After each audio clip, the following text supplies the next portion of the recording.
Alrighty, welcome back to another Wisco Fanatics Wednesday. Today we have a handful of Milwaukee Brewers games to discuss, as well as previewing the Wisconsin Badgers football game against USC. Also today, before we get to the Badgers football team, we are also going to talk our predictions for the Milwaukee Brewers playoff roster, which could start as early as next Tuesday. So we might have a playoff game to discuss next week. And then today I am also going to go through the differences of the 2024 Milwaukee Brewers compared to the 2023, the 2021, and the 2018 Brewers to kind of alleviate some of the tension that there is among Brewers fans of, oh my God, they're going to be a one and done again. This team's different, and I'm going to tell you how. So let's get into it. Welcome to another live episode of the Wisco Fanatics Show, where we discuss the Packers, Bucks, Brewers, Badgers football, and basketball from an optimistic perspective. Wisco Fanatics is brought to you by Cardboard Legacy, Wisconsin's most complete sports card shop. Buy, sell, grade, and consign all at their location in Oshkosh. All right, so we've had 6 Milwaukee Brewer games over the last week. So Jake, hit me with your power pair and underrated performer for the last 6 games. Yes. So for my power position player, I went with none other than William Contreras. 353 average, a 450 on base percentage, 529 slug, and a 979 OPS. So those are very good slash numbers. 6 of 17 over the last week, 2 runs, a home run, 2 RBIs, 3 walks, and only 6 strikeouts. So pretty decent week for him. Freddie Peralta was my power position pitcher. 5 innings pitched, 2 hits, 1 earned run, 1 home run, 2 walks, and 9 Ks. If I have to explain to my daughter when she grows up, Dad, how good was Freddie Peralta? This is the kind of game that I would talk about. 5 innings pitched. He gave up 1 earned run, and it was a solo shot. 2 walks and 9 Ks. He had 17 at-bats versus him this last week. That's a 118 on-base opponent batting average, So, I mean, that's very good. And he is 7 strikeouts away on the year from 200 Ks again. So for a guy who was struggling, he's so close. For a guy who was struggling and not getting as many strikeouts for a couple starts there on a road to still get to somewhere around 200K, that just speaks to the kind of talent that he is, in my opinion. Then my underrated performer, I went with Aaron Ashby. I don't know how this guy can continue to be underrated, but there are some Brewers fans, I think, that still need to get on deck, still thinking about the old Aaron Ashby. 2 1/3 innings pitched, 1 hit, 1 walk, and 6 Ks. So he had 7 at-bats, 7 outs. 2 1/3 is 7 outs. 6 of his 7 outs were strikeouts. Damn. That's ridiculous. He had a 143 opponent batting average against him. So very good week for Aaron Ashby as well. Yeah, love that. And hopefully Freddie Peralta makes another start. He can rack up those 7 Ks real quick and then yank them. Yeah, get him out of there. Yep. 7 Ks, you're done. Yep. All right, so for me, I went with Rhys Hoskins as my power position player. He was 5 for 16 over the last week. That's a 333 batting average. Also drew 3 walks, and 3 out of his 5 hits were for extra bases. He drove in 5 runs and then scored for himself. My power pitcher, I went with Yoel Payamps. He made 3 appearances, pitched 3 innings, only gave up 2 hits and a walk and 3 strikeouts. As we talk about these games, we'll talk about how I'm thinking about Yoel Payamps going into the playoffs. For my underrated performer, I went with Garrett Mitchell. Now, in the last week, he's 4 for 15 with a 267 batting average. Nothing crazy, but 2 of his 4 hits are home runs in the last week. And he also had the opposite field single during the Brewers' big comeback, which we'll talk about in depth. But looking at him over the last month, going back to August 24th, he's batting 304, 368, 712 with a 1079 OPS. Those are brilliant numbers. Wow. Over the last month. Mm-hmm. So let's go back to last Thursday, sorry. It is last Wednesday. I was right the first time. And go back to the Phillies game, the series finale. Yeah. So for anybody who joined us last week, Tyler with a idea to start the show by watching the A's beat the Cubs, right? So we can confirm that we were division champs. So that was a great way to start last week's episode. The team obviously saw that they were division champs, but they talked about it and they said, we do not want to celebrate tonight after a loss. And it was a hard-fought win for these guys. That was a playoff-type game, playoff-type atmosphere. Freddie Peralta was on the bump for this one. This is where he started, and he became the power position player for pitcher for me. I already went over his stats. His five innings, 2 hits, 2 walks, and 9 Ks on a 1 earned run to give up a home run. I believe it was the Nick Castellano, right? If I remember I correctly. didn't write down who it was, but I think it was Castellanos. Yeah, I think it was Castellano. But then later in this game, 5th inning, I believe it was 6th inning, yeah. Rhys Hoskins unloads on a baseball, getting his 25th home run of the year, 74th RBI, and ties this ball game. And it just confirms what we've been talking about for months and months and months, as people are complaining about a stat that doesn't matter anymore. Batting average doesn't matter anymore. It's all about. It's one piece out of a 50-piece puzzle. Yeah, I mean, there's so many stats in baseball, right? You could talk about slugging percentage. You could talk about, exit velocity. I mean, there's a number of things and then you can get into certain situations with all those same numbers. So, I mean, you could really break it down if you really want to. And we've been talking for months about how Rhys Hoskins is going to be massive for the Brewers going into the playoffs with his leadership and his ability to hit in big-time moments. And this last week, I'm sorry, it just confirmed that Tyler and I know no sports. It is what it is. He had a big-time hit. The bullpen, wanted to mention that real quick, did fantastic after Peralta gave up the 1 earned run. They gave up 2 hits and had 1 walk combined for the rest of the game. That's Ross, Koenig, McGill, and obviously Devin Williams, who got the win in this one, not the save, his first win of the year. But then we get to a situation where Jackson Chourio gets on base for the leadoff triple, and you're just like, yo, that kid was moving, man. He was just zooming around those base pads. And, fast forward, we get to a situation where Jake Bauers is up the bat, right? And, everybody's kind of holding their breath a little bit because people have had bad thoughts about Jake Bauers this year, especially at the plate. And he swings at the first pitch and wins the game, right? So I actually found something that I wanted to talk about with Jake Bauers. I agree, Michael. So Jake Bauers, this is after the Phillies game, okay? These are not updated to today. This is after the Phillies game. Jake Bauers' 2024 slash line of 196, 302, and 358. Absolutely doesn't care when the game is on the line. That's what somebody said, right? And then a guy replied to him and absolutely bodied him. 2 outs, runners in scoring position. He has a 314 batting average, 385 on base percentage, a 714 slug, and a 1099 OPS. That's 2 outs, runners in scoring position. And then Leighton Close, a 318 batting average. Damn. 455 on base percentage. Damn. 455 slug and a 909 OPS. So maybe we need to start having a discussion that maybe this team is just clutch. Wow. Maybe they know how to go on the bat and actually use all of the field, use their power, get back to their instincts. And you know what? Late clutch situations, Jake Bauers has been just as good as Rhys Hoskins, and nobody's been talking about it. Wow, love that. Justin said he's not a baseball guy, but he came to support. Justin, I appreciate it. Justin has been checking out our Packers shows very much lately. He even got to see the whole thing live yesterday. Hey, we'll make you a baseball guy. We could make you a baseball guy, but we'll be talking about college football later. And Jake and I started discussing our plans for what we're going to do for the Bucks season primer and for Badgers basketball. So that's also coming up. But like you said, on the night that the Brewers clinched, they buckled down to win a pitcher's duel against one of the best pitching staffs in baseball. And not only that, they prevented the Phillies from clinching themselves. Yeah. It took the Phillies 3 more days until they clinched their division. Freddie Peralta was very good against a good offense. He did only go the 5 innings pitched, but only allowed 2 hits while striking out 9. His velocity, spin, and break were all normal. He was just commanding his stuff really well, which is a really encouraging thing to see as we get really close to the playoffs. Also, you mentioned all the bullpen stats. They also struck out 7. So looking at the Brewers pitching staff as a whole in the 9-inning game, only gave up 4 hits and 3 walks, 1 run, and struck out the Phillies 16 times. Yeah, dude. That is fantastic. Yeah. So that was really encouraging to see again as we near the playoffs. Now, before we dive into this, I'm going to preface this Diamondback series by saying something that people should be thinking, but apparently aren't. This Diamondback series brought up way too much. Oh, I hope we don't play this team in the playoffs. They're going to sweep us again.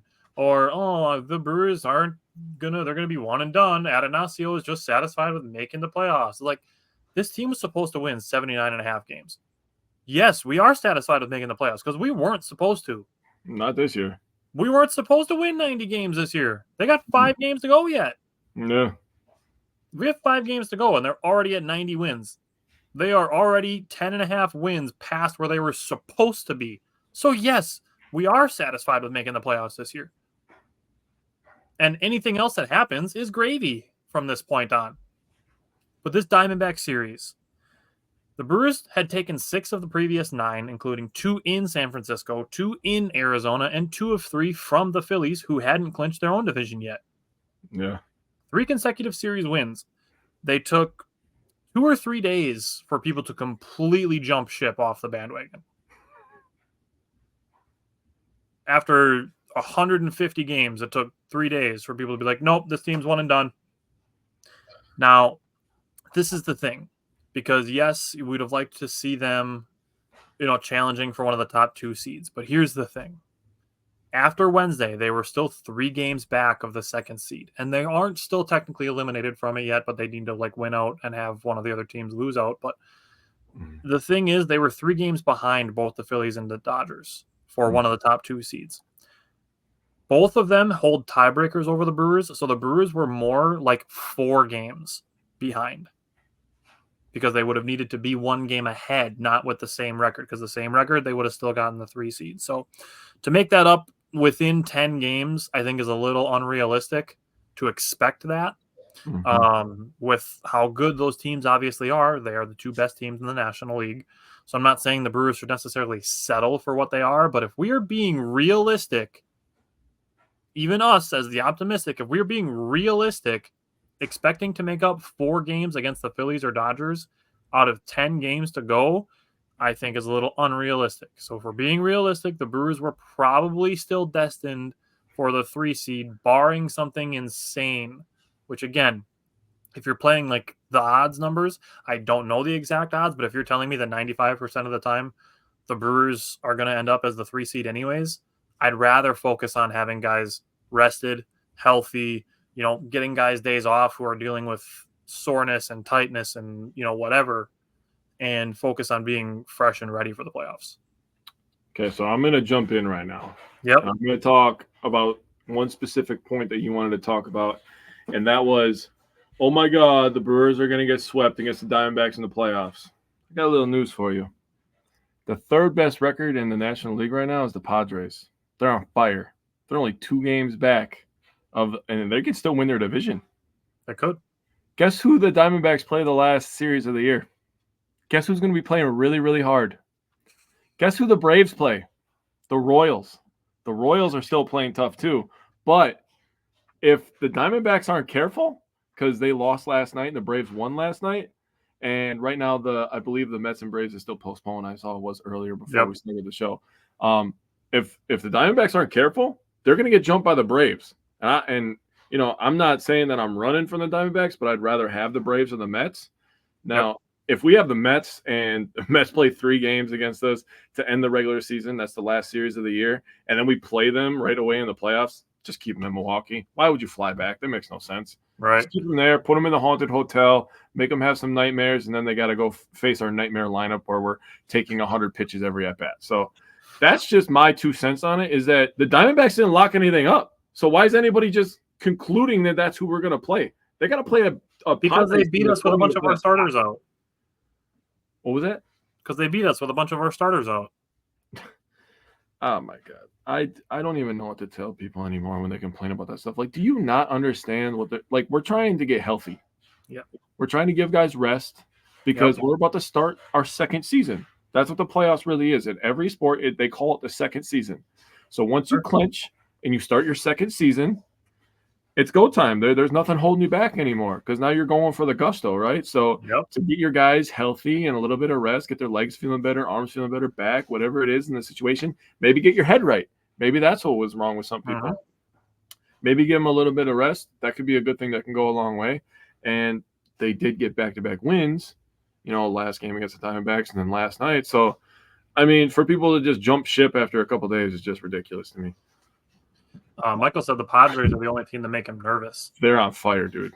They've been pretty consistently on fire since the second half started. Yeah, Dylan Cease is a problem, bro. Yeah.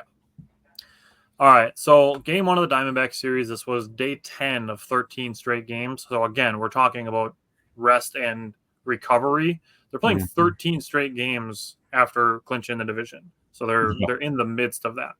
So they're towards the tail end of it. Justin said going from a caterpillar to a butterfly.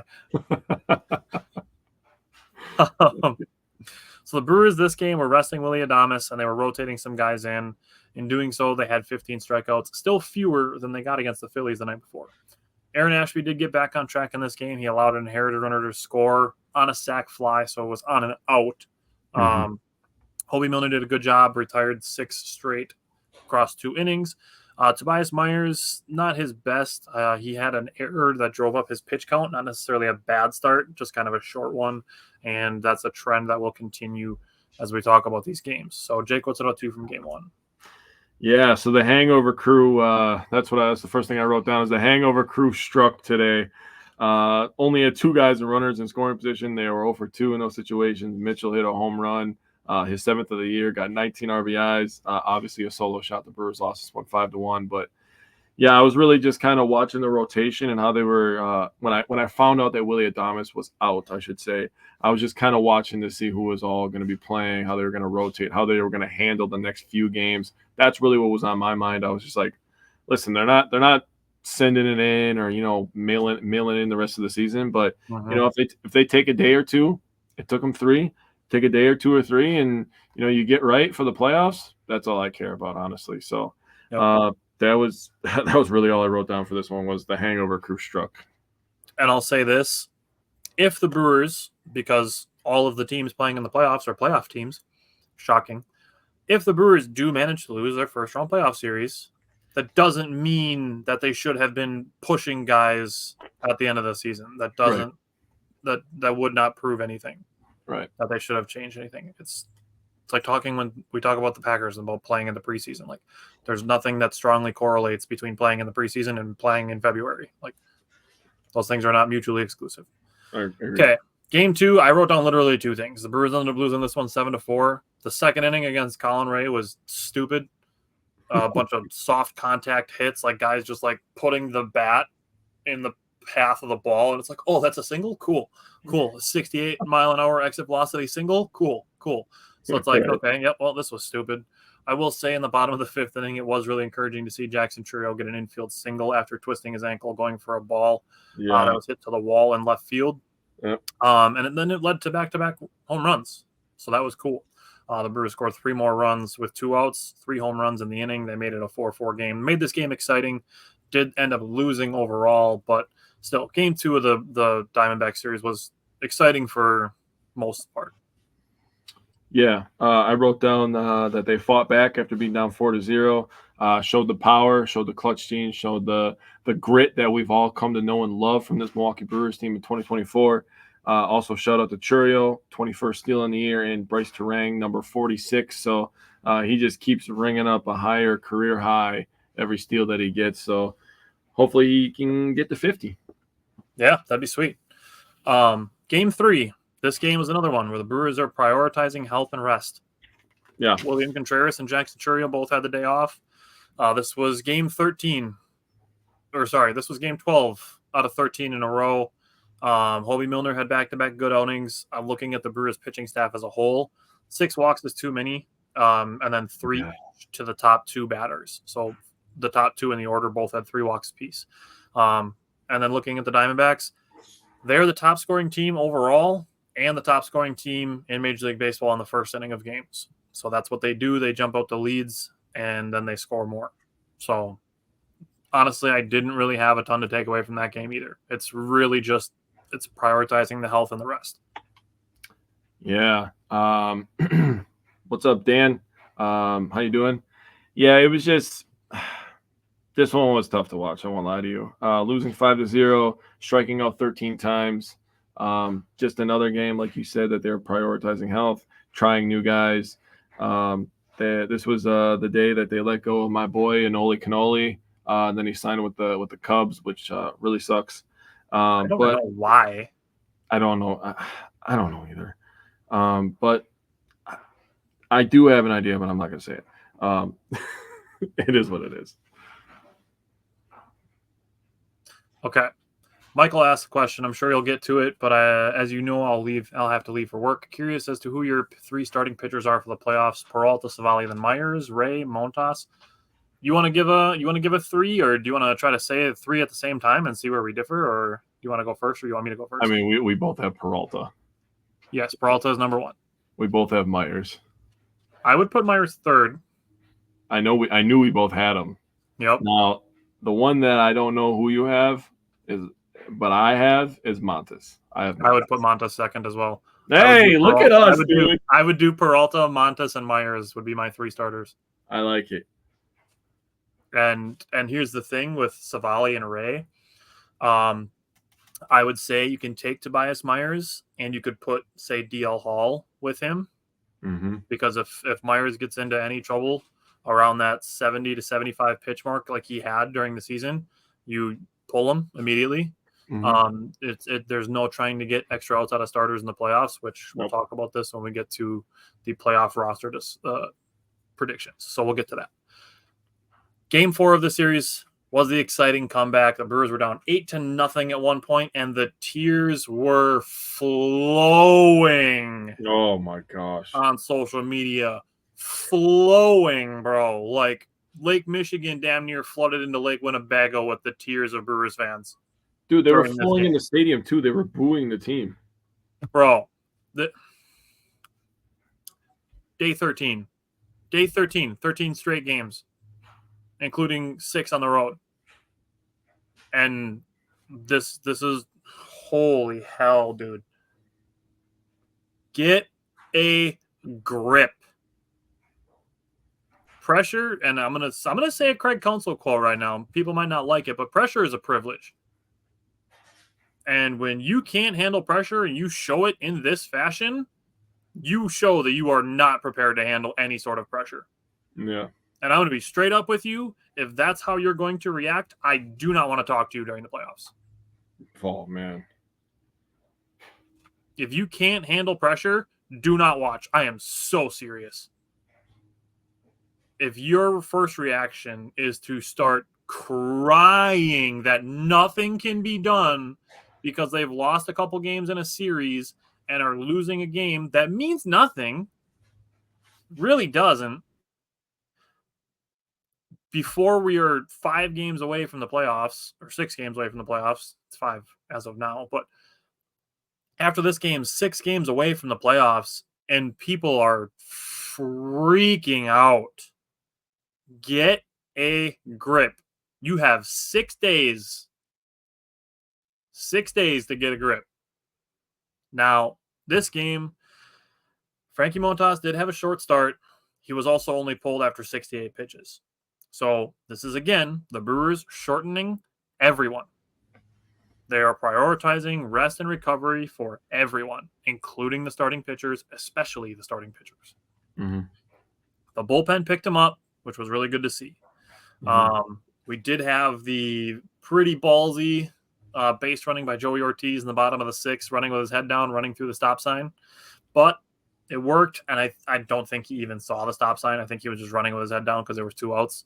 So I don't think it was like, oh, yeah, no, nobody even listens to Jason Lane. Like, it's not anything like that. He was running with his head down, running hard because there was 2 outs. Right. So, also, it's good to see Yoel Payamps, and I mentioned this as my power pitcher. It's good to see Yoel Payamps heading into the playoffs with momentum. Now, looking at this game, I'm looking at last week. Last week, the Brewers were down 5-0 in a game after 3 innings. They came back, and then they ended up losing in extra innings in Arizona. Mm-hmm. This week, they're down 8-0 after 2.5 innings and came back to win 10-9. And here's the thing. They did this by chipping away. Mm-hmm. 1 run in the 3rd, 2 runs in the 4th, 1 run in the 6th, 2 runs in the 7th, 3 runs in the 8th, all with no home runs. Yeah, that's what the most impressive part for me is no home runs. No home runs. Yeah, Hobie's been good his last couple outings as well. And the Diamondbacks, they could sense the Brewers were coming back because they put in Corbin Carroll and Christian Walker in the 8th inning to help their defense. Mm-hmm. And looking at the bottom of the 8th inning, the Brewers, the 3 runs that they scored came with 2 outs, 4 hits, and a walk. Out of those hits in the 8th inning, which they had a Jackson Chourio walk, a Blake Perkins single, a Garrett Mitchell single, Rhys Hoskins had a single. Rhys Hoskins had a single. Willie Adames had a double, and then Jake Bowers had a single on the tapper in the infield. So looking at those at-bats, 4 of those hits and the Jackson Chourio walk all had 2 strikes on them. So the Diamondbacks had the Brewers down to their last strike in the 8th inning 5 times. And the Brewers still came through and kept the line moving. Holy fuck. I don't care what you think. I don't care what you think. There is nothing that says to me that the Brewers have no chance. There's nothing that tells me that this Brewers team doesn't have a chance to do something in the playoffs. Yeah. And I'm going to give you numbers yet, too, after we predict the roster. I'm going to give you the numbers, too. But looking at the way this team wins games, you can't tell me that there's not a difference between this year's team and the previous, staff, the previous leaders' teams.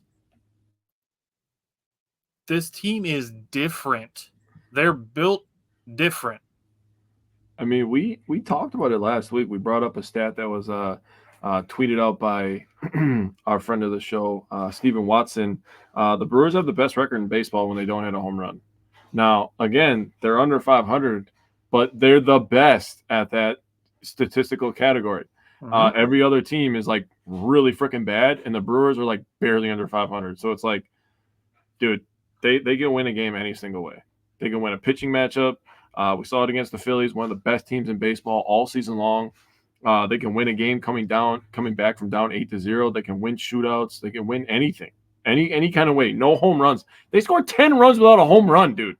That's crazy, dude. That is literally unheard of, in my opinion.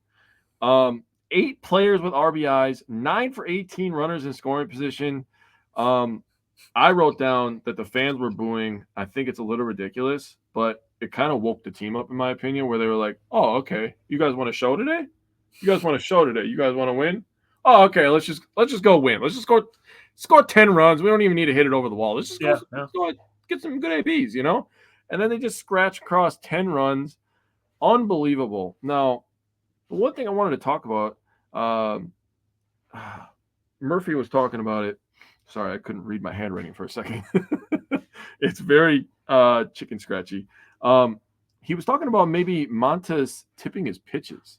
What's your thought on that? I think they've talked about that a little bit. Yeah.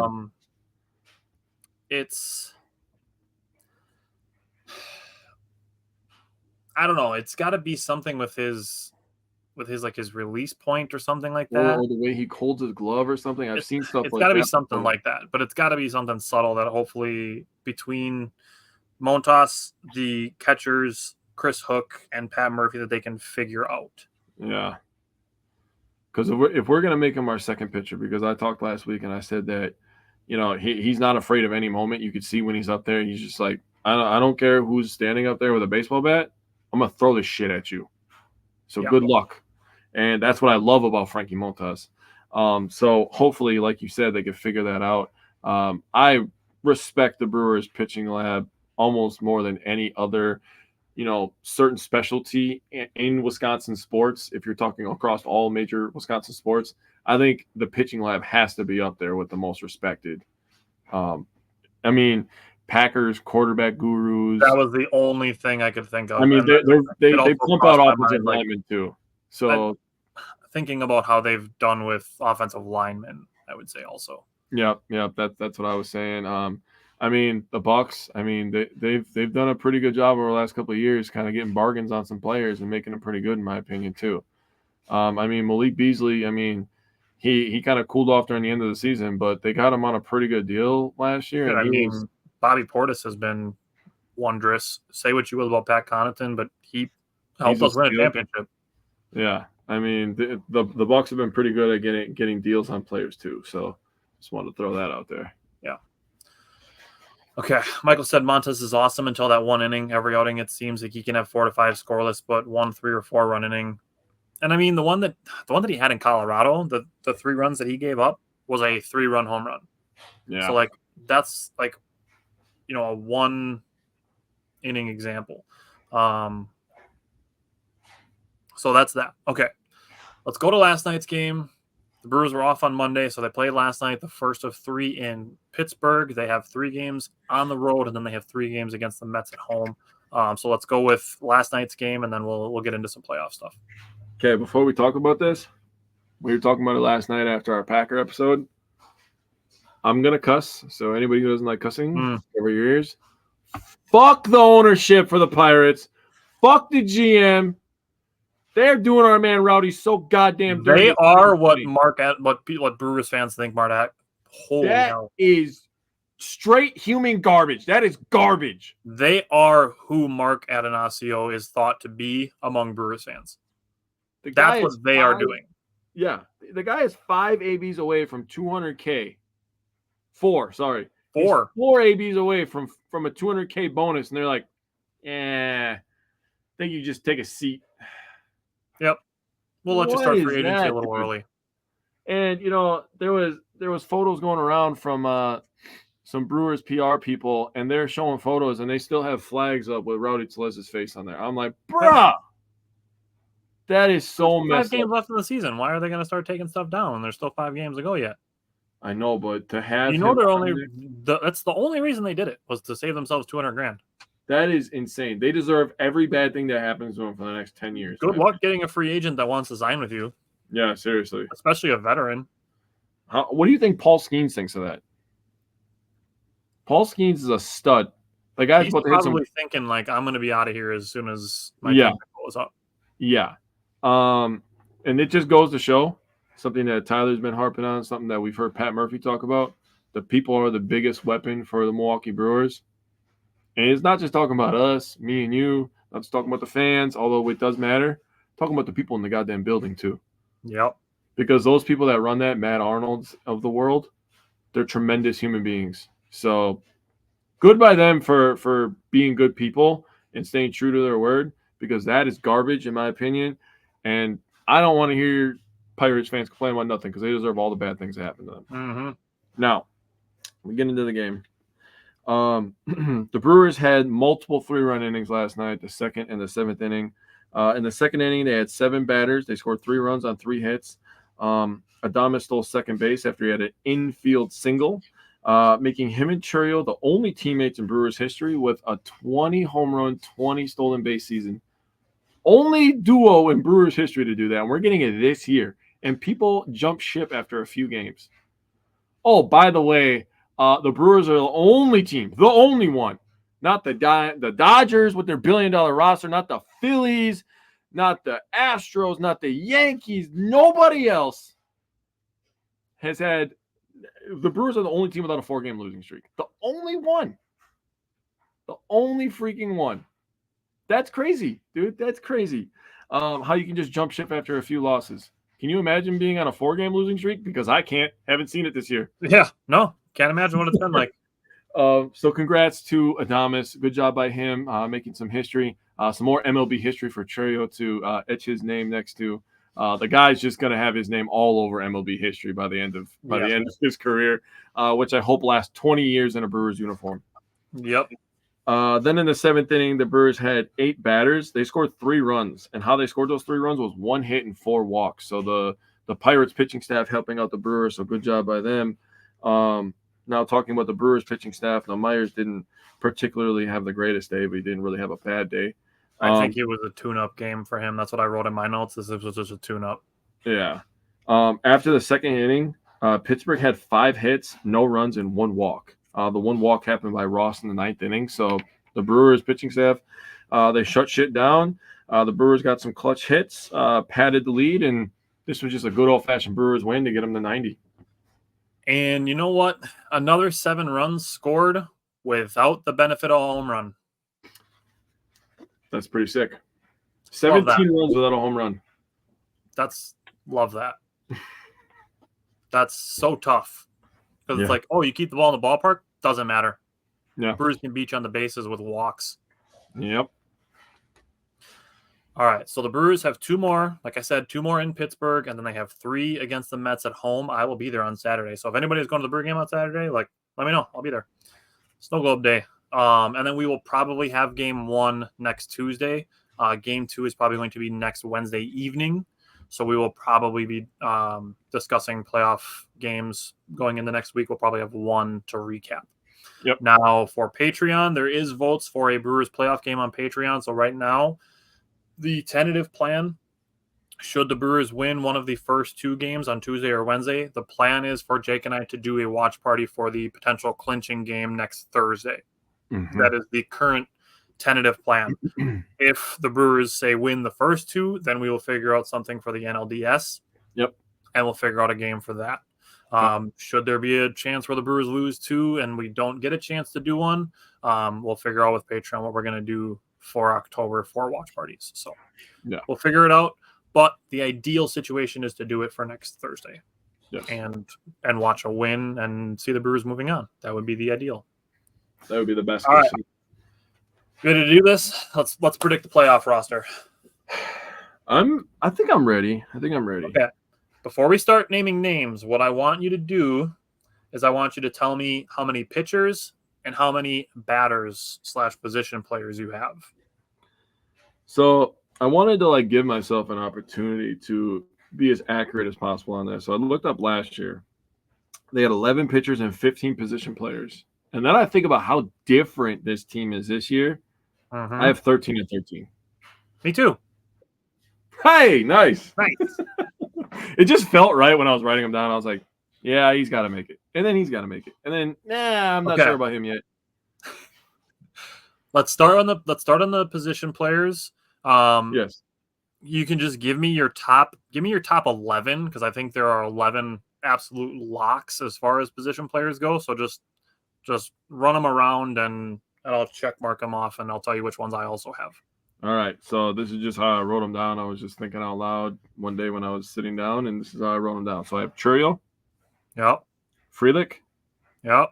Mitchell. Yep. Perkins. Yep. Those are my outfielders. Hoskins. Yep. Adames. Yep. Ortiz. Yep. Terang. Yep. Bowers. Yep. Contreras. Yep. Sanchez. Yep. Those are my top 11. Okay. You have 13 and 13. Who are the other 2 that you have? You can't leave Haas off there. The guy has been a freaking millennium freaking platinum bat every time he's pinch hit this year. So he's on there. And then I have Andrew Monasterio because he plays multiple positions, and you need a guy like that in a pinch. Yep. Those are the 13 that I have as well. Hell yeah, dude. Nicely done. Nicely done. All right. How about you do pitchers, and then I'll mark off if you have them. Okay. So I'm going to give you the top 6 because these are starters / piggyback options. Okay. So I'll do it in the order we just talked about: Freddie Peralta, Frankie Montas, and Tobias Myers. Okay. Yep. Then I also have Aaron Savali, Colin Ray, and DL Hall. Colin Ray. Yep. Colin Ray. DL Hall. Yep. And you got Savali? Yep.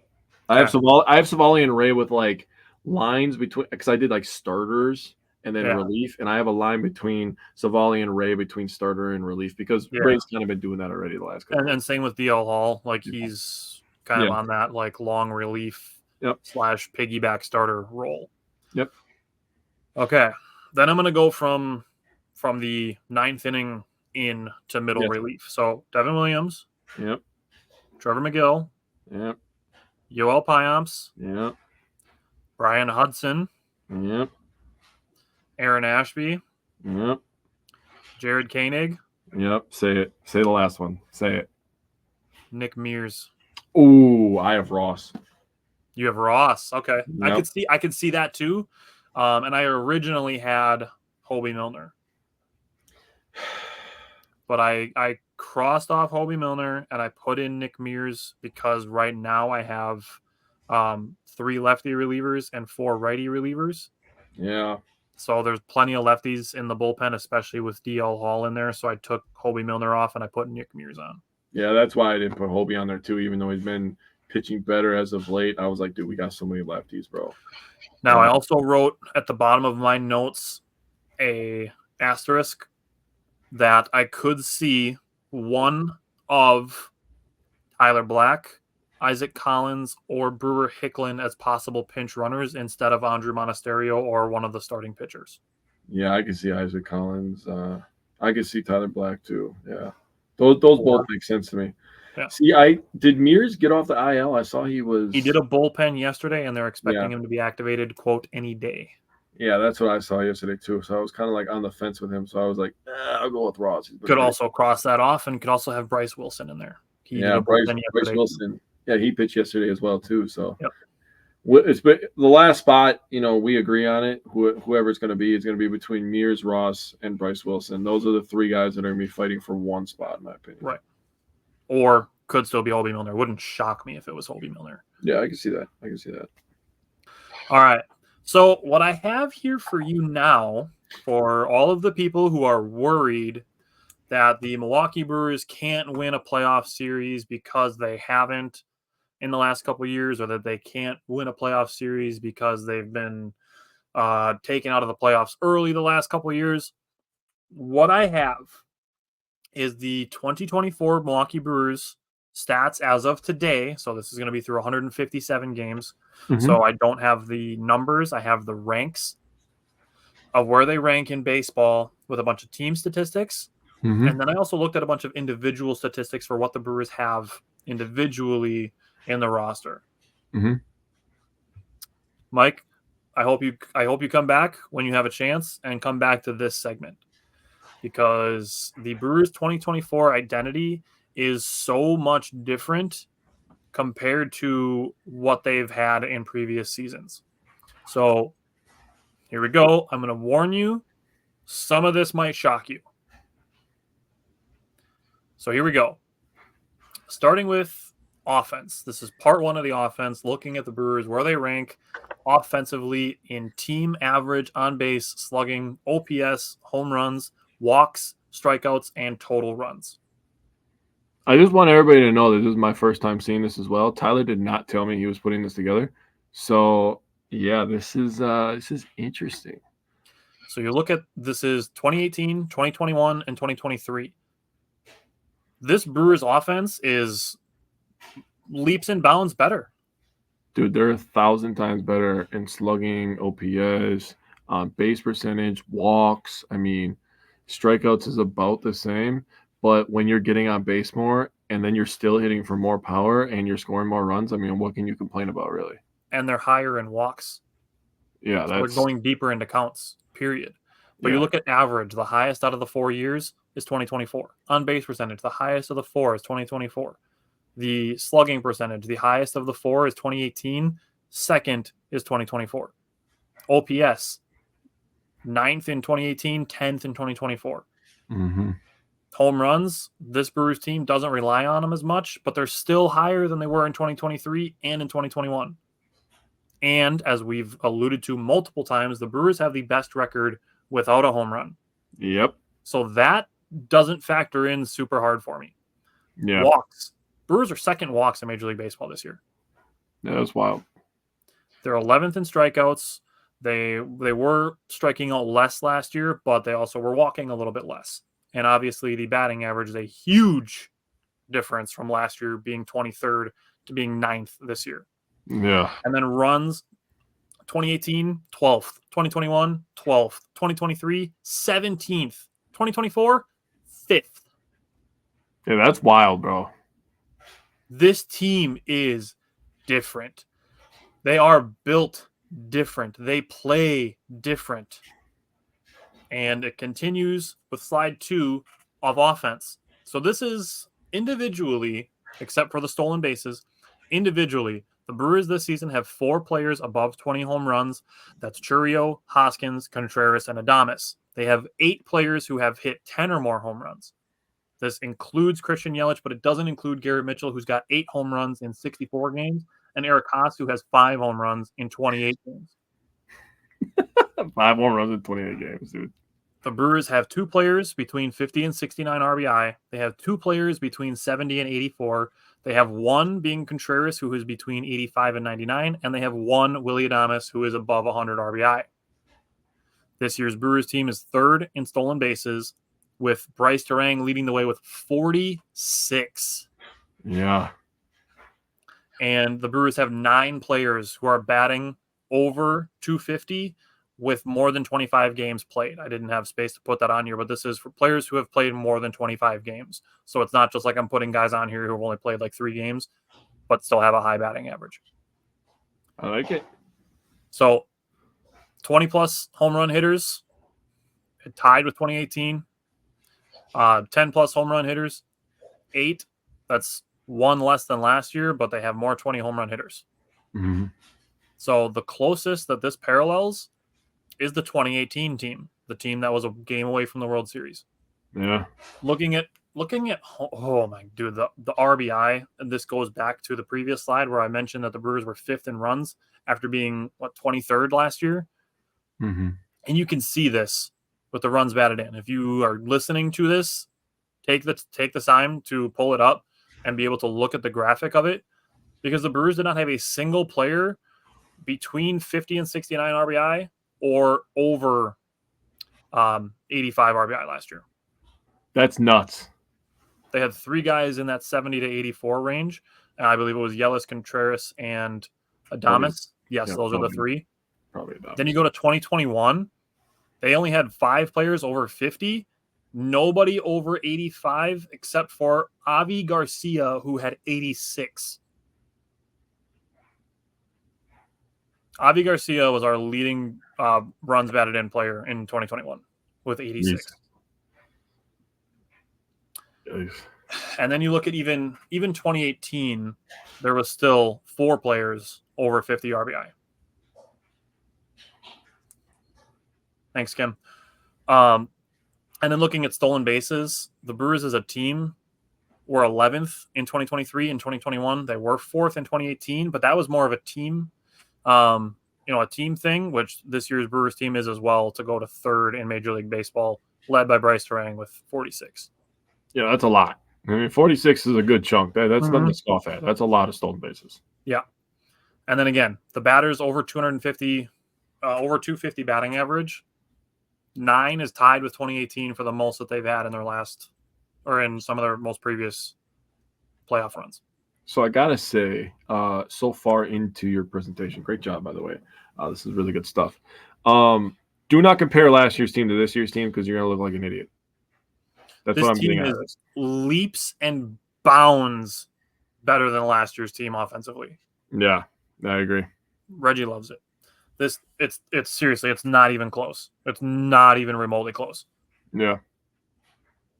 Okay. Reggie's a fan. Let's go to pitching, because this is where it does differ a little bit for this year's team compared to previous, but still not crazy. So the Brewers are 5th in team ERA. Still, being a top 5 team in ERA is good. They were 1st last year, 3rd in 2021, and 5th in 2018. The starting pitching ERA is where I get to the point of having those extra starters on the roster for the playoff series, even if they are only going to be playing 3 games. That's why I'm still okay with keeping extra starters to piggyback some of these guys. They kind of did some of that stuff in 2018. So the starting pitching ERA being 16th is, it's not ideal, but it's not super far off from where some of these other teams were. So the Brewers starting pitching ERA this year is 4.10. The 6th mark from last year for starting pitching was 3.94. Wow, that's really not that big of a difference. You're talking 16 points. Yeah. And a 10 rank difference. For comparison, in 2018, when they were 11th, their starting pitching ERA was 3.92. So it was actually lower to be 11th than it was to be 6th in 2023. So these things fluctuate here. Interesting. So again, it's not super far off when you look at the numbers as a total versus where they're ranked. Mm-hmm. And obviously the bullpen ERA, still elite. And we didn't have Devin Williams for the entire year this year, by the way. So That man, we've had a lot of injuries up and down the pitching staff. So that really to be second in relief pitcher and 16th, I mean that number 16 is lower than the amount of starting pitchers we've had this year. So that's impressive in its own right. That's true. Yeah. So yes, the starting pitching ERA isn't what it has been when we had a Cy Young winner and a Cy Young candidate and the best number 3 pitcher in baseball. Which is what the 2021 numbers reflect, which is Brandon Woodruff and Corbin Burns. But we still have reliable pitchers, in my opinion. I agree. Okay, and then WHIP. Honestly, WHIP isn't like a super big stat for me, just because if the Brewers are still able to convert them into outs, like I could have looked up where they rank in inducing double plays, but that would have been a tough stat to find. And that's where I brought in the opponent batting average. So the Brewers are tied for 9th, so they're still a top 10 team in opponent batting average. They were 1st last year, 2nd in 2021, and 5th in 2018. So these previous teams were built on pitching and defense.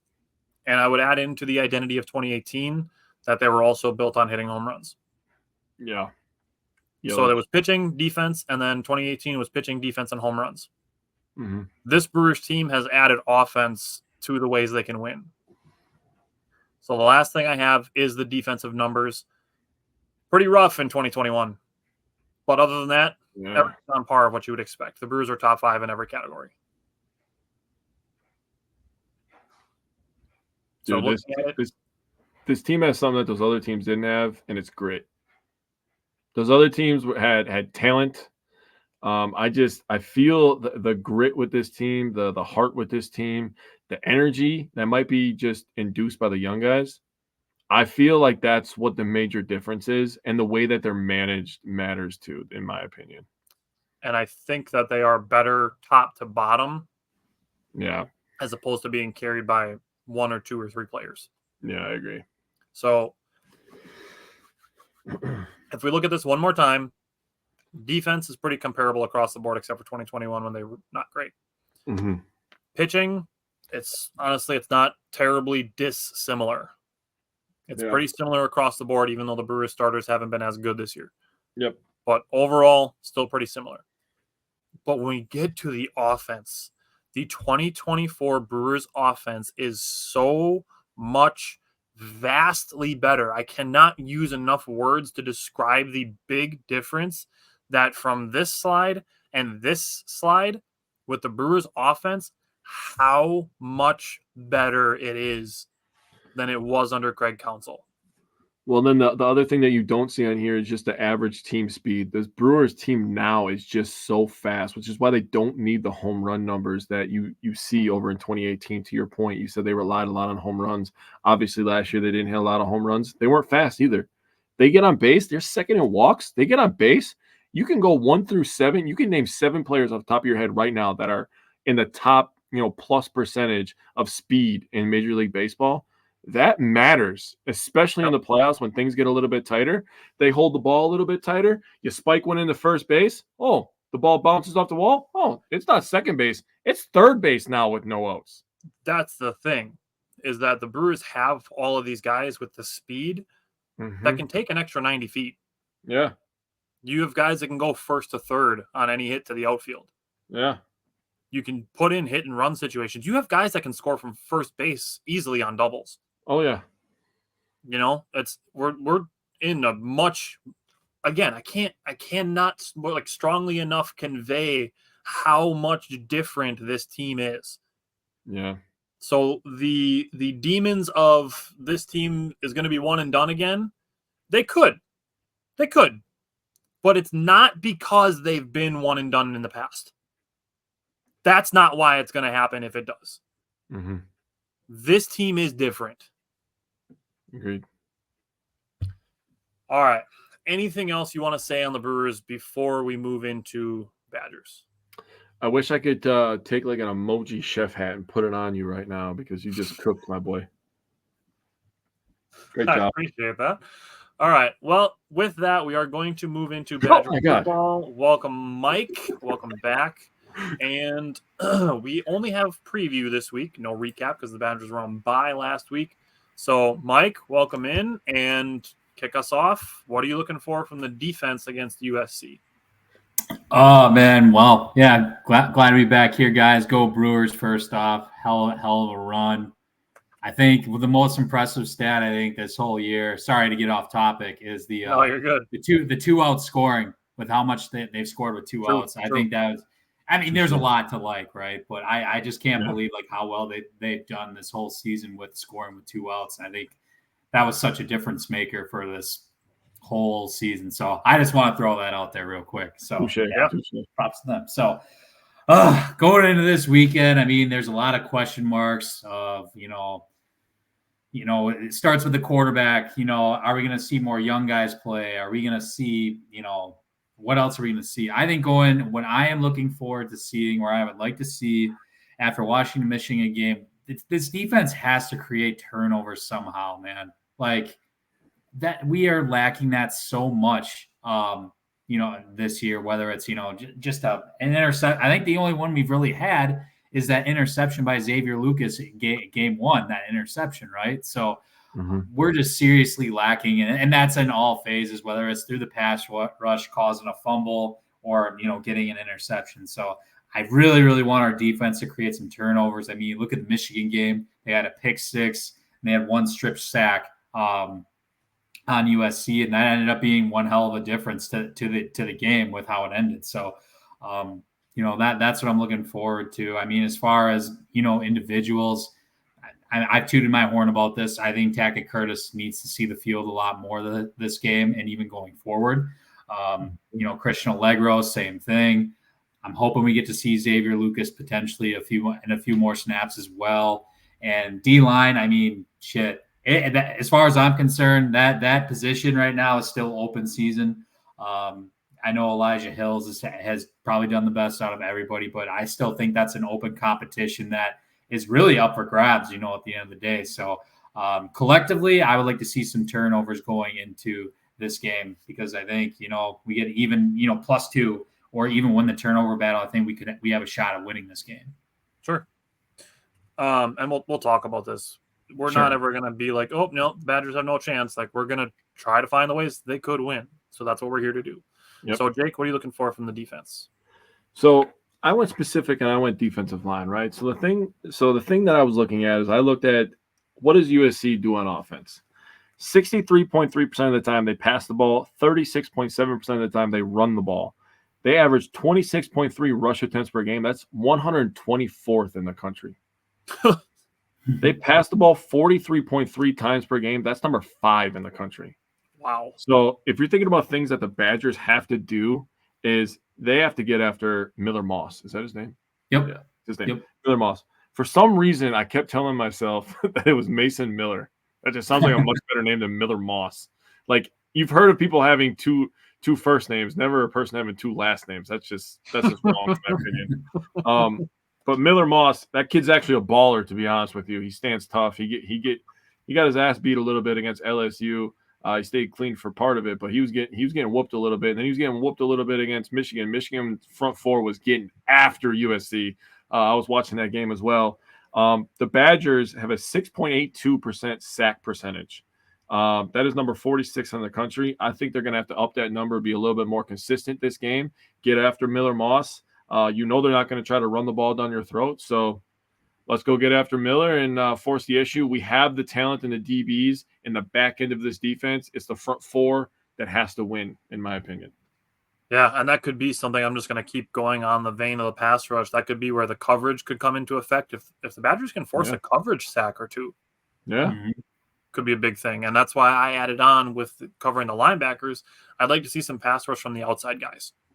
Yeah. Regardless of who it is, whether it's Aaron Witt or if they put, a Jaheim Thomas out there, or if you're looking at guys like Christian Allegro or Tackett Curtis, I know they're more traditionally middle linebacker guys, but if those guys are just getting on the field to play more snaps, which I would like to see, if they can get more snaps and remain effective like they've been through the first 3 games, that's what I'm looking for from the linebackers. And my last thing I need on the linebackers is I need oxygen. I need a Jake Chaney legacy game. Yeah. There's a guy that needs it. It's so clutch. Yeah. All right, Jake, do you have anything special that you're watching for on special teams? If you're Vacos, you got to make your kicks. Plain and simple with that. The thing I would say to the returners is just be confident. I mean, they don't seem like they're grabbing the ball and looking like they're going to the end zone. Now, I'm going to relate this to a Packers kick returner. That's Keyshawn Nixon. Every time that guy touches the ball, he thinks he's going to the other end of the stadium. He really believes that. I promise you, if I had the ability to go ask him if he thinks he's going to go to the house, he thinks he's going to the house every single time. That's the mentality. That's the dog mentality you have to have as a kick returner. If you don't believe you're going all the way, you're not going to go all the way. Belief is half of the battle over there. You have to be confident. I don't want to see them stutter stepping, going sideways. You grab the ball, you're running through a motherfucker's face, okay? I'm talking about Marshawn Lynch, right? Yeah, there's an interview where he said, there's just a mentality of running the football that when you want to run through a motherfucker face, you run through a motherfucker face. And he said, you do it again and again and again. And he kept going. He said it like 13 times in that interview. That's the mentality you have to have with a kick return. Run through somebody's face, dude. God, I'm so sick and tired of watching them stutter step. No, go straight. David That's all I Gilreath. got on special teams. All right. So just keep going on the offense. You talk about the offensive line. Yeah, so the offensive line. So, I'm gonna hold one of my things till we get the key because it was so tasty. But USC is giving up 5.2 yards per rush. That is number 102 in all of college football. Yikes. They're giving up 164.7 rush yards per game. That is 83rd in the country. Damn. And this is a team that people were talking about making the playoffs, and I'm like, oh god, they're awful on defense yet. I think they're sweeping that under the rug because they beat LSU in the opener. Ooh, congratulations. Teams are rushing 53.67% of the time. 53% of the time, people are calling the run because they know they're going to get 5 yards. If you're going to get 5 yards, I call a goddamn run play too. I run it every time, yeah. That's number 82 in the country. Now, you look at the Badgers side of things, right? The Badgers are averaging 4.0 yards per rush. That's number 80. The rush game hasn't been as consistent as I would wanted it to be. Obviously, that Alabama game, you get some big swings in the first couple games. They're still averaging 172.5 yards per game on the ground. That's literally more than USC's horrible run defense. People talk about the Badgers' horrible run defense. USC's is really bad. 55. The Badgers are calling 55% rush to 45% pass. Now, remember USC's 63 and 36. The Badgers are 55-45 run heavy, right? And that may be due to some Alabama game and some schematic things that happened in the first couple of games as well. Honestly, if you're the offensive line, if you are the offensive line, I'm speaking directly to the front five right now. You are eating on Saturday. By the way, the state of Wisconsin is owning CBS this weekend. The Badgers are at 2:30 against USC on CBS, and then the Packers are a noon game on CBS this week. So we are owning CBS this week. The Badgers are going to go in there. They're going to be like, listen, you five are carrying us to this win. We have a bunch of talented running backs that want to eat. You guys are feeding them today. That's what's going to happen on Saturday. Mike, how you feeling about the run game? I think I kind of want to just say everything that Jake just said, in my view, going into it. I was going to bring up, collectively, if we're talking about the Big Ten overall, the Badgers are kind of lacking when it comes to that yards per carry, which is a hair bit over 4. So it's something that we got to clean up. I would love to see a couple more explosive runs, perhaps this weekend. I mean, if we're getting if USC is giving up that 5+ yards a clip, I think that's just going to bring opportunity for us because, Michigan was 6.5 yards per carry this past weekend with 291 yards total, which just, absolutely steamrolled them, right? And, what can you can't you're going to give Braedyn Locke just much more confidence. I think if you can just get that run game going rather than put everything on him, right? So I think this is definitely a run game. I think I could see this going 70-30 run if I'm honest with you. Do I want to do the run pass type deal every single time we get the ball? Maybe not necessarily, because I would like to see Braedyn maybe get a couple confident throws out there just to get him going a little bit. because that Alabama game, he was a little slow to start, which is understandable. But when you have 2 weeks to prep basically for a game like this, I expect us to go in there and just pound them in their front seven for sure. I expect Braedyn Locke to at least be, coherent and ready to go for sure. I mean, USC's defense isn't anything too special. It's not Alabama's, it's not even Ohio State or anything like that. It's something that I think we can definitely walk into and score points on. However, this offense has also not scored a 30-point game yet this season. So I think it's honestly, when I look at it, I think it's going to be a combination of kind of the old school Badgers, to be honest, chew up a lot of clock and run the shit out of the ball. I think that's going to be the story of this game, specifically against USC, because they're vulnerable to give up the run, and I don't see why we can't have 3-4 running backs at least eat every time they get the ball against these guys. Yeah. And I'm sure we're going to have more things on that same vein when we get into the keys and X factors. But looking at it for me, looking at the passing game specifically, I'm still leaning towards the shorter side of see what Locke has. I'm still thinking the USC and Purdue games to see something talent-wise from Braedyn Locke. Yeah. Now, what I can say is I could certainly see this game being similarly to how the Packers treated the Colts game. I felt that. And they're just going to be like, we can run the ball, you can't stop the run, and we're going to do it a bunch of different ways, and you're not going to be able to stop any of them. And I could see that being that type of game for the Badgers. Now, one other thing that I will say is looking at this, if they can put Braedyn Locke into some RPO situations like they were doing with Tyler Van Dyke, and if the 1A, 1B thing turns out to be true about how they were talking about Locke and Van Dyke, the thing that I had really been impressed with Tyler Van Dyke doing was his decision-making in the RPO situations. If they can do that with Braedyn Locke, and Braedyn Locke can succeed in those situations, and if even he can take off on a couple scrambles, I will strongly pump the brakes on asking for Cole LaCrue or maybe Matoyer.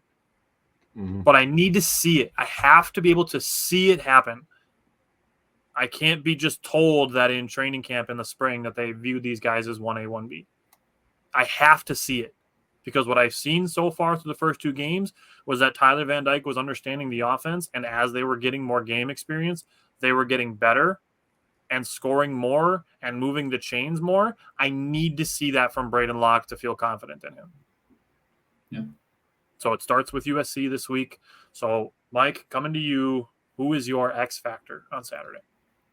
I got the combination of the cornerbacks, basically the top three, whether that's Rico, that's Xavier, that's Forkreen, or Xavier Lucas even. The reason why I say that is, USC's offense is no slouch, right? They will throw the ball. Miller Moss is going to throw it, and they got two stud receivers, Zachariah Branch, who's the 5'10 speedster. He's got 173 yards receiving this year. And then you got the big body Jacoby Lane. He's 6'4", 116 yards receiving. Those are probably their top two guys. I know I could go on here, but it's going to be interesting to see how those matchups occur. I know Forkreen's got a little bit bigger, so I'm sure he's going to start on Jacoby Lane, see how he does. Enrico might start off on Branch. Otherwise, Max Lofi, I think, being the slot corner, could end up being on him too. But, like I said, USC is going to want to throw the ball for sure. The secondary is going to get tested again this weekend in some capacity. So, and I still think, being the strength of this defense, I really, really would like the defense, the secondary, to get that turnover that I was talking about earlier. So, that's going to be my X factor, I would say, going in this weekend. Throw two guys out there. This is almost even beyond X factor, but like dark horse guys on that secondary part of it. If Austin Brown or Preston Zachman can just come up with like one of those random interceptions, like they're both going to have like two. But if they can put one of them in this game, that would be huge. I agree. That's a good call out. Jake, who's your X factor? My X factor is not a person, but it's a mentality. And I need everybody to be aggressive in every single thing that you do. You guys heard me get fired up when I was talking about returning a kick. I need people to have that fire when they block. I need people to have that fire when they run. When you run a route, when you're in your cadence, Braedyn Locke, I need you to show aggressiveness and fire. Now, the reason that everybody's fallen in love with this 2024 Brewers team, as Tyler was breaking down some beautiful numbers before, if you missed it, go back to the 42-minute mark to watch that entire segment. But the reason that we fell in love with them is because they show heart and grit. And that's something that this Badgers team has not had the last couple of years. They haven't had the heart and the grit. They haven't had a guy that fires them up, which is why I got so excited when Tekka Curtis got into the game a couple weeks ago, because he was actually somebody playing with emotion. I was like, God damn, I forgot what that looked like in Cardinal and White. That's crazy that I forgot what that looked like. And it wasn't just after a big play. It was every single snap. He was running like it was his last time he was going to run to tackle somebody. I need that. And Fickle, we look at you, man. You're a good motivator. We need that shit today. We need your A game today. Phil Longo better cook on Saturday. I need a mentality of aggressiveness. Starting at 1:30, not 2:30, you get that shit fired up an hour early. You get ready to run. Let's go. So I went basic. I'll be honest with you. I went basic, and I went with Chez Mellusi. Now, Michigan, like Mike already mentioned, they ran 46 times for 290 yards. Yeah. Their lead running back, Khalil Mullings, ran 17 times for 159 yards. That's like 9 yards a carry. Dude, his last run. If Wisconsin can run effectively and take care of the football, which is where Chez Mellusi name specifically comes in, if they can run effective and take care of the football, they have a shot to win this football game. Yes. But those things have to happen. Yes. Mike, what's your key? Well, kind of what I'll go defense. I touched on it before. I mean, I'm going to go back to Miller Moss stat line here because he's definitely no slouch. So 3 out of the 4 Miller Moss's starts, they have been against ranked teams, none of which have been at home. So I look at that and it's like, God damn, imagine what he can do maybe in the LA Coliseum, right? So I honestly think it's kind of in combination with my X factor too on our defense because secondary is going to get tested. But goddamn, we got to find a way just to get turnovers, man. I know I mentioned it before, but I think that's the key to this game. Because our secondary, like I said, is a strength. I expected more, quite frankly, so far. 3 to 4 games in, I would say. As a defense. So I just really, really, really, I think a key to the game is we got to win the turnover battle against these guys in order to win this game. Ultimately, it can't be 0-0. It can't be 0-2 or 0-1. We have to win the turnover battle against these guys without a doubt. And I think we can because they're not perfect. There's definitely some vulnerability on that offense too, even though they're very, very talented. But I just want to see like attack and Curtis just fucking go on a blitz and just strip sack Miller Moss or, get Rico his first interception of the year. Something like that, just get the vibes up on that defense because it's something that we're lacking right now all around. And this is a perfect opportunity, especially when you got, Braedyn Locke coming in for his first start of the year. That can only help the offense too in the long run as well. So, let's create them turnovers this weekend.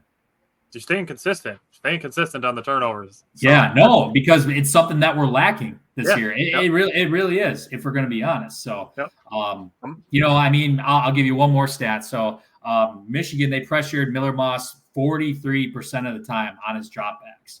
And that led to, then 2 turnovers that I was talking about. So, if we can generate that pressure, if we can, find a way to do that, and there's no question in my mind that we can not only win this game, and win over that turnover battle that we are seriously lacking. So that's what I'm going with. I'm going to call my shot on Preston Zachman getting an interception. I like it. Need him. Jake, what's your key? So let me be the first to welcome USC to the Big Ten. You have to stop the fucking run in this conference.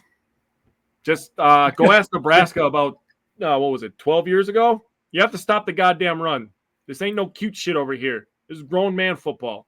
Okay, there's a reason that so many players from the front 7 specifically from Big Ten teams are dominant in the NFL because this is how we're bred over here.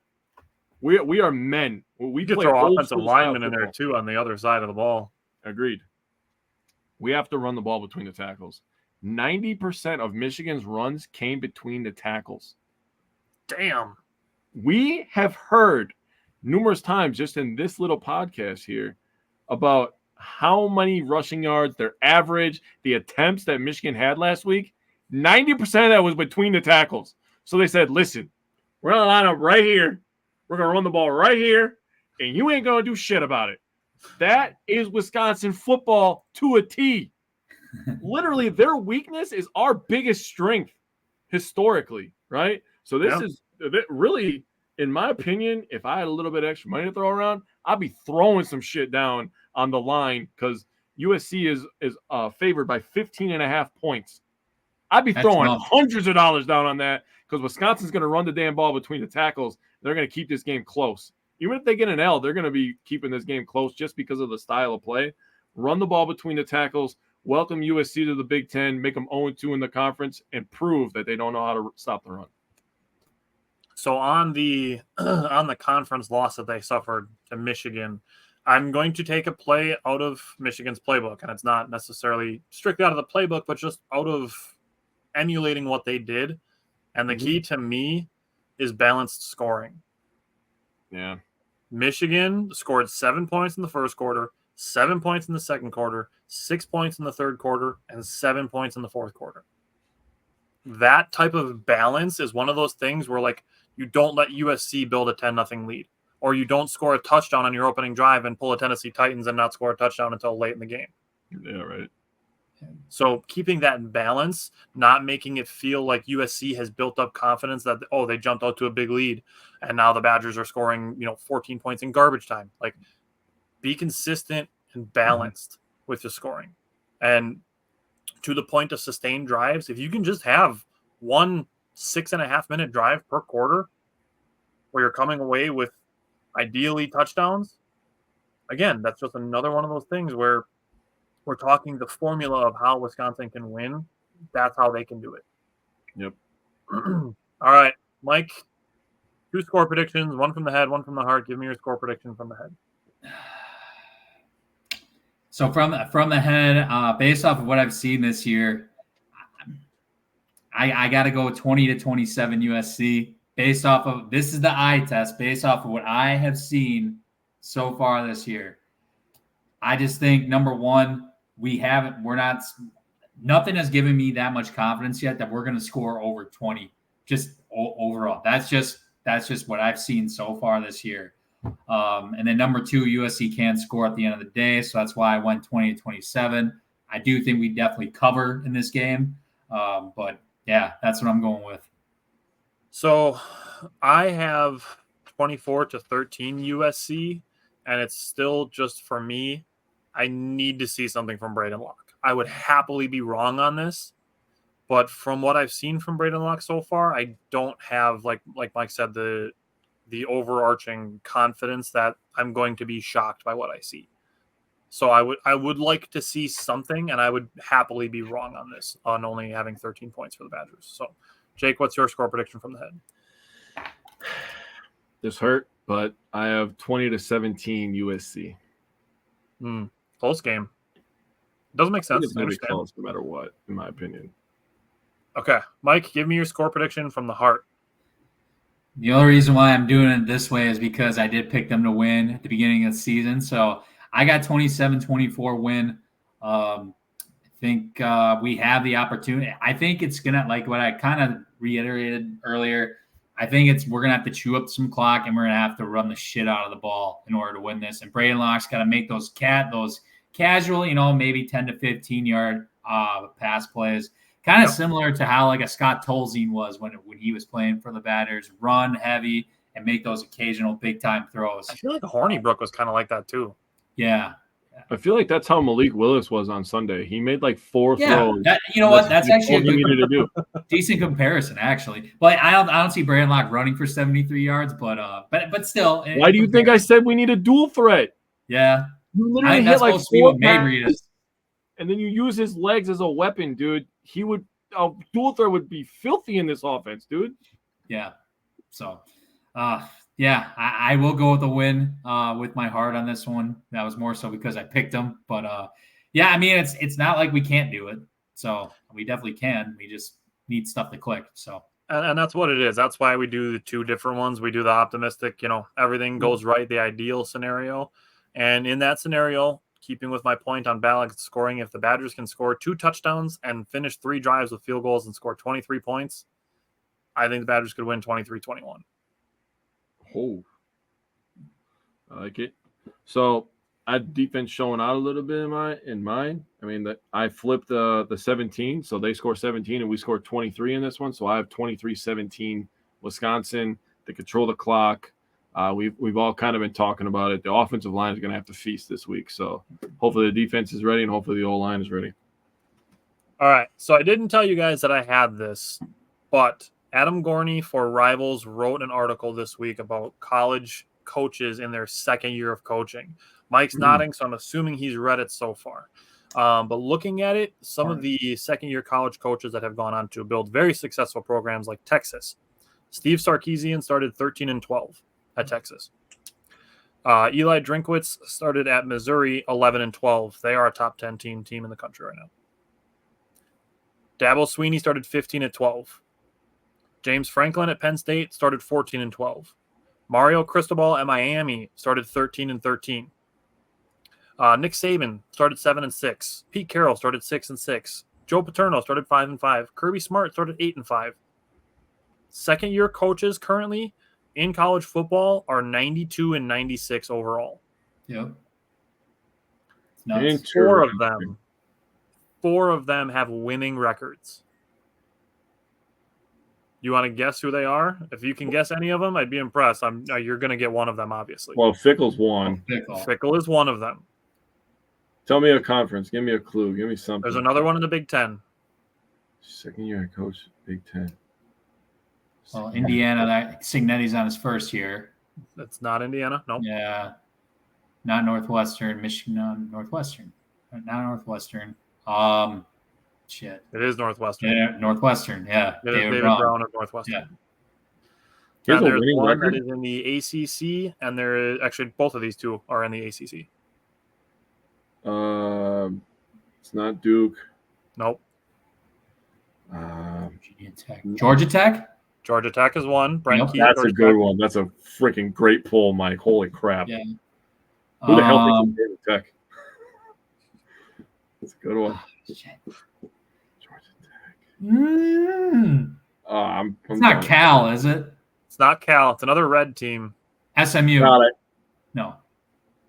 Louisville. It is Louisville. Nice. Yeah. I hate that Cal is in the freaking ACC. That just sounds so wrong. Yeah, that's dumb. The Atlantic Coastal Conference, all the way by the Pacific Ocean. That's where we're at. And Stanford. Yeah. Four of them have winning records, and one of them being Luke Fickell has not had consistent quarterback play at all. Well, that made me feel better. Yeah, and only rainbows and sunshine around here, bud. Yeah. Like always. All right, so we'll see what the Badgers can do against USC on Saturday. We appreciate people hanging out, listening, or watching the entire time. Appreciate it in comments as well. We'll be back next Wednesday. Go Brewers. We'll have more Brewers next week. We'll have the Badgers recap and the preview again for Purdue. And other than that, Jake and I will see you again on Tuesday for our Packers recap again. And until then, go Packers, go Bucks, go Brewers, go Badgers, go everything else in Wisconsin. And we will see you guys next Tuesday and Wednesday. Like and share the show. Later, fellas.